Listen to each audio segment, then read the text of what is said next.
Welcome to the IPv6 Buzz, where we dare to dive into the 128-bit address space wormhole. I'm Ed Horley. And I'm Nick Baraglio. We discuss everything IPv6 on the show, from strategy, design, deployment, operations, and even internet standards. And I'm Tom Coffeen. We've spent 20 plus years working with the IPv6 protocol. We work on getting IPv6 working. And we're here to share some lessons learned and how to avoid common mistakes. We're glad you joined us. We wanted to talk about some of the specific details around transition technologies for this show because, and specifically probably why you would use one over the other. There seems to be a little bit of confusion out there about why you would use a given set of transition technologies to solve a given set of problems. And so we wanted to talk through a few of them and just give some thoughts about why you would choose one over the other, or why you might not be able to use one over the other, and sort of break it down from there. So I wanted to start off with some sort of maybe one of the oldest sets of sort of transition technologies that's been in use, which is really NAT64, DNS64 as really sort of the stalwart in the room. Right? It's been used, proven, and definitely functional. And it seems like there's some question about whether NAT64, DNS64 should even be in the transition tool belt because of the introduction of Pref64 and Option 108, and everyone being super excited about those sets of capability, which I'm excited about too. I think it's super useful, but maybe we talk about why you wouldn't be able to use that and why NAT64, DNS64 might be something you're still leaning on. So I don't know, I'll open it up from there. Well, we were just discussing it a little bit before we started recording, and I think there's agreement that we don't have a ton of Pref64 support yet and router and switch platforms where we really need to rely on it for most IPv6 mostly to function.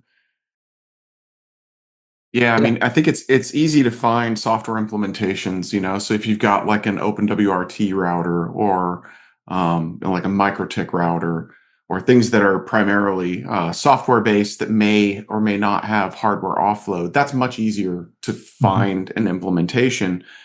But if, you have a very large installation of, major vendor of choice, right, there's probably a pretty long tail to getting the appropriate support. And it may not be, they may not have that option at all in whatever, if your platform is nearing its end of life. So I think that's a consideration, that it's easy to look at like what's available for somebody to run at home, or, in a Soho environment that's very likely based on Linux, which has a pretty robust implementation. And then sort of forget that like there are major platforms out there that don't have any support yet. Yeah, that's a really important point. When you're evaluating, understanding what your products can and cannot support from a base fundamental level is going to be super important. So just jumping on board the Pref64 Option 108 bandwagon because it's a new shiny object, which we all want to do, I think might not serve you the best, depending on what your topology and hardware and deployment actually looks like. So that's a great point. I think also, not that Pref64 and Option 108 aren't particularly proven out, but NAT64, DNS64 we know works at scale in very large environments, and it's been tested and proven, and is supported by many, many major manufacturers for both the NAT64 side and the DNS64 side. And so there are considerations around just support, stability of code, prior implementation experience that might influence your decision about how you want to leverage NAT64, DNS64 to solve a given set of transitions of, IPv6 only clients trying to reach to IPv4 resources, whether those are internet bound resources or whether they're internal resources. And you can do both with NAT64 and DNS64. And obviously the Pref64 options, you can do the same. But I think the reality is these are proven. You might even use a belt and suspenders approach of you're still going to need a NAT64 device in order to do the Pref64 components, right? Right, exactly. So having DNS64 really isn't going to hurt you at least as long as you're not deploying it improperly. I guess I should put that caveat in. But I think understanding how your apps work is super important, and DNS 6.4 gives you some visibility in terms of how your applications are actually performing and whether they're doing DNS lookups for the resources they're accessing, and maybe if they fall through, then your Pref64 and Option 108 stuff might take over from there. And then you get the best of both worlds, and you get a capability to be able to log and track and know the difference between them. And I think it's also important to understand that, IPv6 mostly and Pref64 is probably the ideal. I mean, that's the goal, right? DNS 64, it's the devil that we know. Right. It clearly scales, and you need a NAT64 in either case. So I think one of the things that I think may be clouding some of the understanding is, what does the 464 XLAT suite look like, right? So like, we talk about CLAT all the time, right? Because we desperately want it in every end operating system, but we leave out the NAT64 a lot because we kind of expect that people know that's what it is. Right. The PLAT part of that. So PLAT, the provider address translator, is the same thing as your NAT64. Those are essentially synonymous. And you have to have that either way, even if you're running, no DNS64 and Pref64. Right. Yeah, and it's there's some I think there's some hesitancy on certain teams to not have some sort of DNS inspect method or some sort of capabilities to understand what's going on there. And then secondarily, I guess you might be limited in terms of you might be doing IPv6 only options, in which case you might be limited in terms of your support capabilities for a CLAT, because those require SLAC, right? So even if you had a CLAT on the client, if you're doing DHCPv6 only and you're not making use of SLAC at all, you actually don't get to leverage the CLAT even if you have it on your machine, which I think is it's one of those weird technical nuance points, but that's just the reality of the today's sort of implementation and standards basis. That's where things are at. So if you're in a shop that's doing DHCPv6 and that is the only method of address allocation assignment that you're doing, the CLAT isn't available to you. And so DNS64 and NAT64 really is your only option then, because it doesn't matter if you learn a Pref64 and you have option 108, you're not going to get an address for the CLAT to operate on.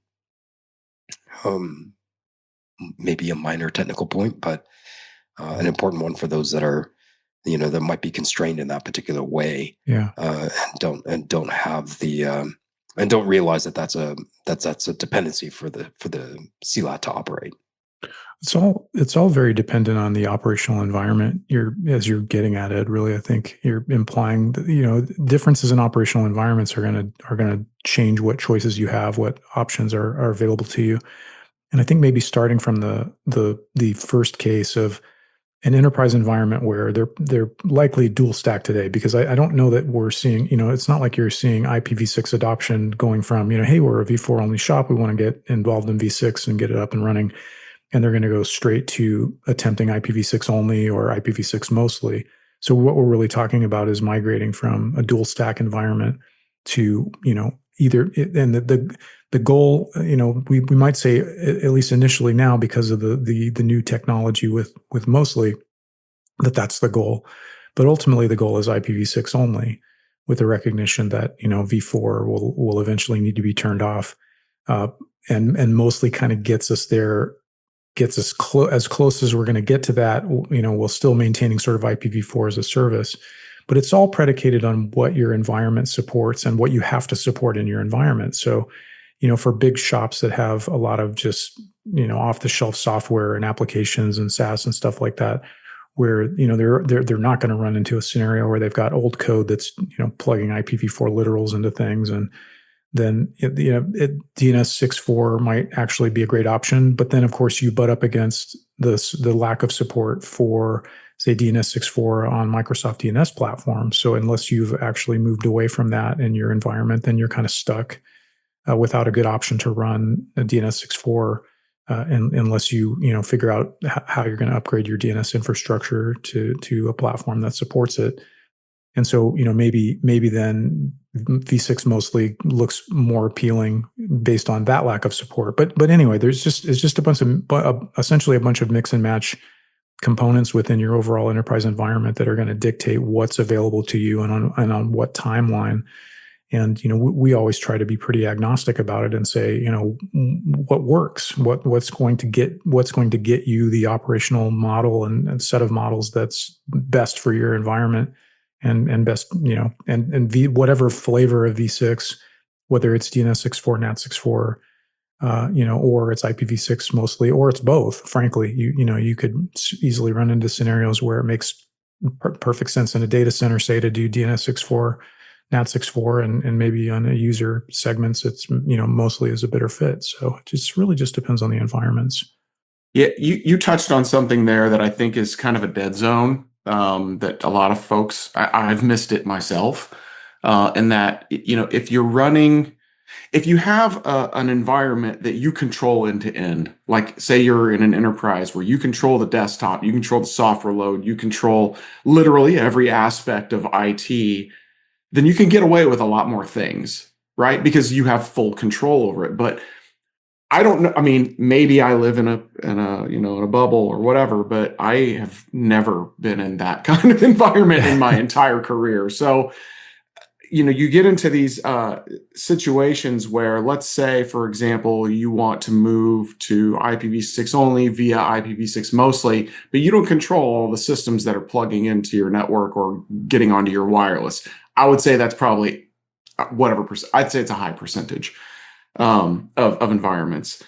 You're going to have to support every aspect because you have to support every scenario. So if you've got Windows 10 systems that are jumping on your network, they're never going to support CLAT. They're never going to support a bunch of these transition mechanisms. And so if you put them on an IPv6 mostly network, then they're going to be dual stack. But then you might have other scenarios where you have something that does it will, either by misbehaving or not, turn off IPv4, but it doesn't have a CLAT. So how is it going to get to any IPv4 resources at that point? You have to have a DNS 64 in there somewhere to account for those like kind of fringe.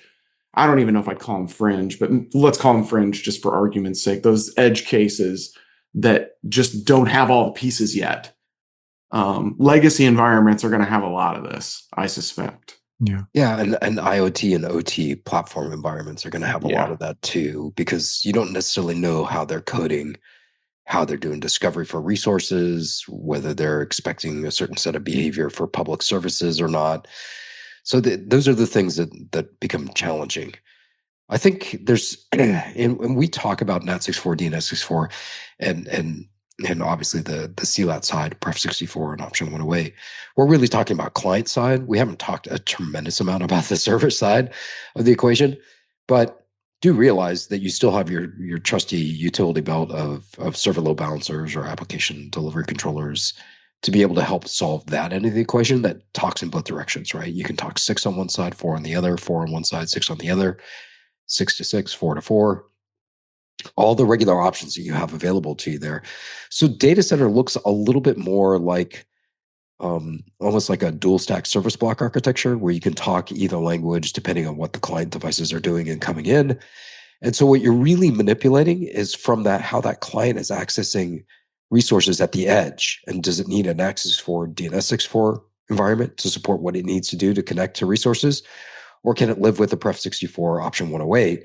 Either way, you're trying to get them to sort of stick on v6, even if they need to access v4 resources, right? That's the sort of goal that we're after in all of this. Otherwise, you would just run dual stack and let 4 be 4 and 6 be 6, and you'd be done with it, and you wouldn't have to worry about it.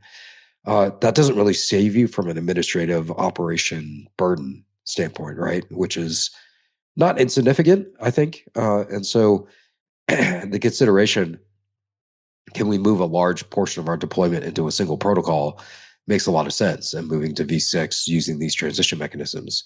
helps you to do that. It also helps you to modernize your application stacks because you will identify very quickly something that's breaking either in DNS or something that's not making use of DNS or not making use of sort of modern coding practices, and it will allow you to sort of hopefully go back and get rid of some technical debt, right, in terms of applications that might be in need of refresh or replacement or just outright, end of life off the network because you don't need the service anymore, right? So this helps you figure some of that out.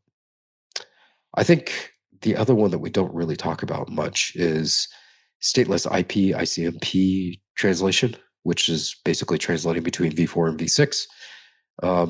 We don't talk about it a lot because it's probably more applicable for sort of managed service providers or others who have to operate a v6 network themselves because they're out of resources, but they need to talk to a tremendous number of v4 resources. That might be overlapping RFC 1980 space. Maybe they're doing managed service clients and they want to connect in. So you could just assign a 64 prefix to each one of those related managed services and be able to connect to them remotely and map their v4 addresses into the v6 prefix automatically, which makes them unique, which is sort of cool. And it doesn't care whether it's RFC 1918 or whether it's, the actual v4 global unicast address sort of scenario. So that works really well. But I would say for most enterprises, unless they're dealing with a lot of NAT translation, maybe you've got a lot of services, a lot of overlapping services, you can make use of SIT within your data center to sort of solve those related problems. So making things unique within a v6 address space so that you don't have to deal with translation as much and push that service all the way to the edge instead of dealing with like a large, NAT related device. I don't know. Is there other things that we're missing off the translation list that we should be mentioning? Anything you can think of? Mm-hmm. We spent a show talking about 464 XLAT and what really happens with all of that. So I recommend go back and listen to that specific show around the PLAT and CLAT and what goes on there. And that's all leveraged by obviously the Pref 64 and option 108 to be able to figure that out. But 464 XLAT has been in existence for a long time because that's how every major mobile provider gets you on the IPv4 internet today. Yep. So, I think that RFC is 12 years old at this point. Yeah, if not older. I don't. Yeah, I think it's battle tested for sure. Yeah, yeah. So that was Cameron over at T-Mobile, right? That drafted all of that up. So that stuff is super super well tested and proven. Well, I think what's happening now is we're seeing that well tested, proven technology making its way into the enterprise, right? That's what we're seeing is that transition of leveraging that in that capacity. Yeah, I mean, I think it's important to. I don't think it can be understated how well tested and how well supported the 464 XLAT suite is. And this is something that I will often bring up when it doesn't happen as much anymore. But the inevitable nobody uses IPv6 argument that comes up. It's like, well, you've been carrying around probably an IPv6 only device in your pocket for like a decade. And that technology is extremely well supported and very well understood. So it is not new at all. Yeah, you've been posting your we don't need v6 mean tweets via IPv6. yeah. Oh yeah, there's a spec call to Kevin Myers there. Yeah. He just posted a pretty good one on that. But yes, it's definitely one of those things you need to figure out in the puzzle of what you're trying to solve for. Things at home look different than things at a small business, look different than things at an enterprise, look different than things at a cloud or a managed service provider.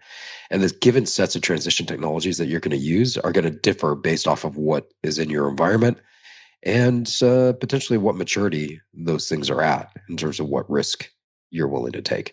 I think if I'm in a super regulated environment, I'm probably going to lean on NAT64, DNS64, and make sure that I can see all the records and I can get the data I need, and I might put a backup in there of Pref 64 and option 108 for things that fall through the cracks to try and capture them. But I don't know.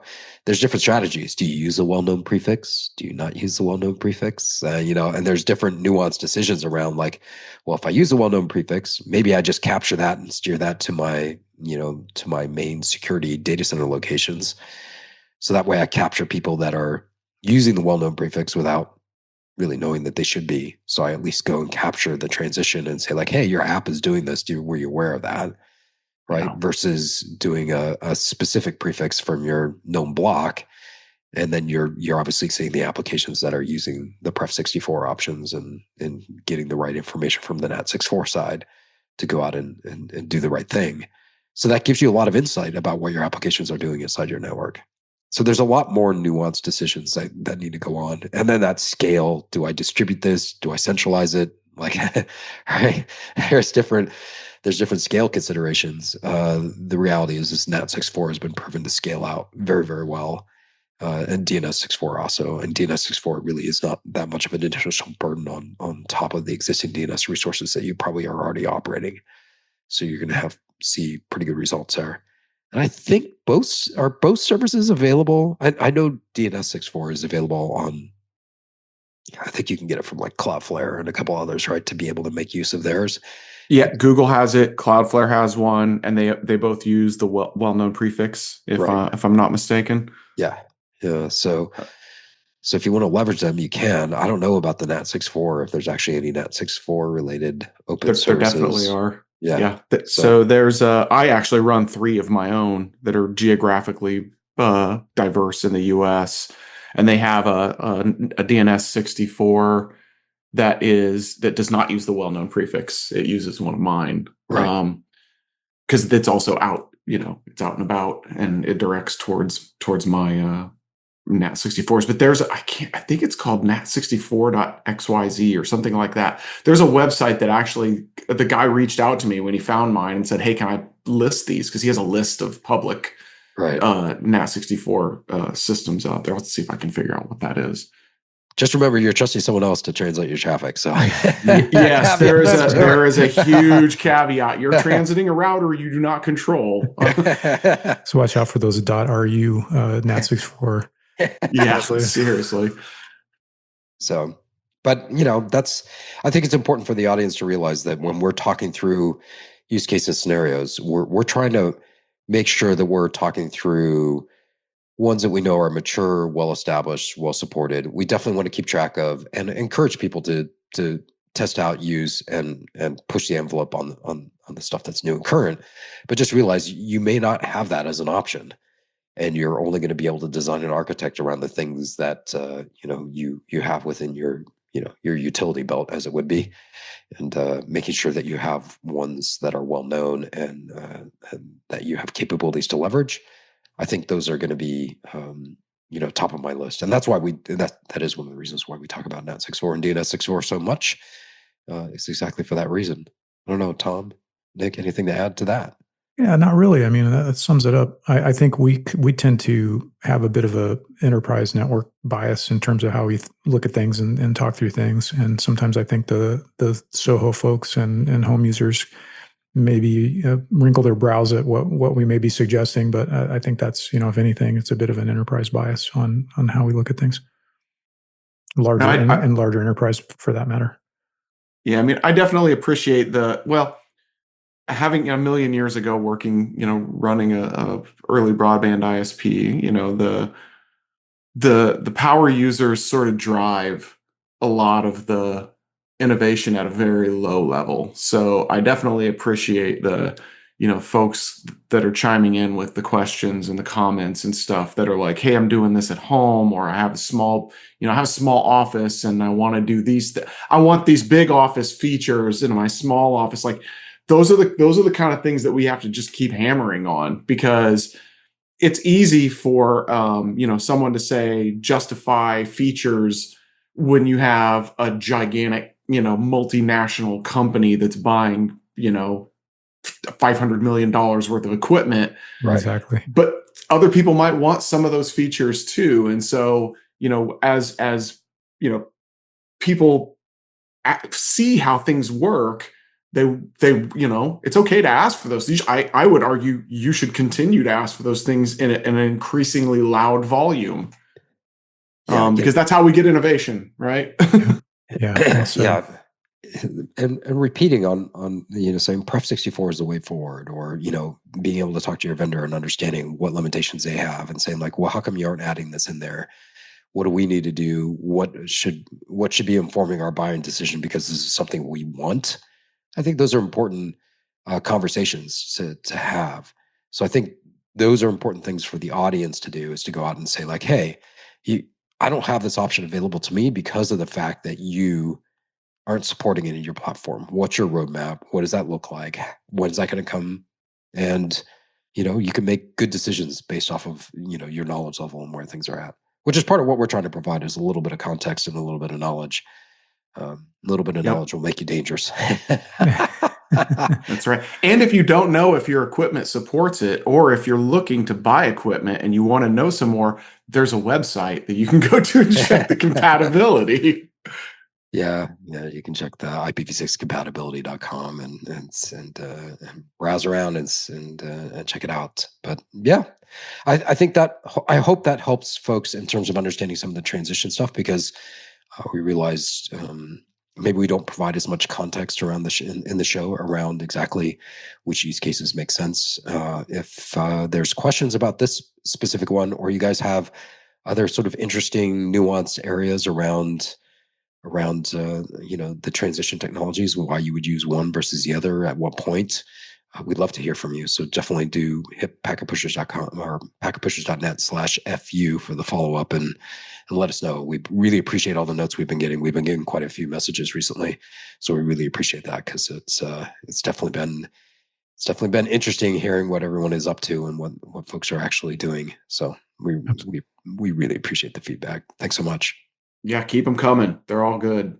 Thanks for joining us for this episode of IPv6 Buzz. If you've got feedback or follow-up on this topic, send us a message at packetpushers.net/FU, where FU stands for follow-up. We'd love to hear from you and continue the conversation. Also, at packetpushers.net, you'll find a range of other deep dive technical podcasts for IT pros. There's a whole lot more on the Packet Pushers site as well, such as tutorial videos and a community Slack channel where you can talk with industry peers and experts. So whether you're deep in your career or just starting up, Packet Pushers is the place to go to grow both your skills and your personal network. So long, and until next time, we'll see you on the IPv6 internet.